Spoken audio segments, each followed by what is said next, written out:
નમસ્કાર દર્શક મિત્રો, ભરૂચ લોકસભાના ભારતીય જનતા પાર્ટીના સાંસદ મનસુખ વસાવા અને ભરૂચ લોકસભાના આમ આદમી પાર્ટીના ઉમેદવાર વચ્ચે શાબ્દિક જાહેરમાં બોલાચાલી થઈ હતી.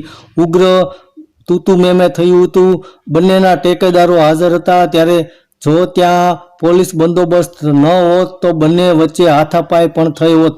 તો મામલો એ હતો કે મનસુખ વસાવાએ આરોપ લગાવ્યો હતો કે ચૈતર વસાવાએ અધિકારીઓને ધમકાવ્યા છે, જેને લઈને ભારતીય જનતા પાર્ટીના કાર્યકરો અને ટેકેદારો દેડિયાપાડા તાલુકા પંચાયત ખાતે પહોંચ્યા હતા. ત્યારે ત્યાં પહેલેથી જ ચૈતર વસાવાના કાર્યકરો અને ટેકેદારો હતા. ત્યારે ચૈતર વસાવાએ મનસુખ વસાવાને જણાવ્યું હતું કે મેં જો અધિકારીઓને ધમકાવ્યા હોય તો તમે સાબિતી આપો.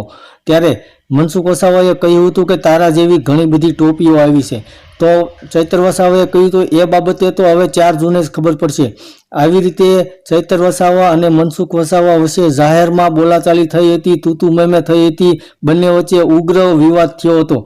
તો બંને વચ્ચે વિવાદ થયો ત્યારે પોલીસ બંદોબસ્ત ન હોત તો બંને વચ્ચે હાથાપાઈ થવાની પણ સંભાવના હતી. તો હાલમાં મનસુખ વસાવા અને ચૈતર વસાવા વચ્ચે જાહેરમાં બોલાચાલી અને તૂતુ મેમે થઈ હતી.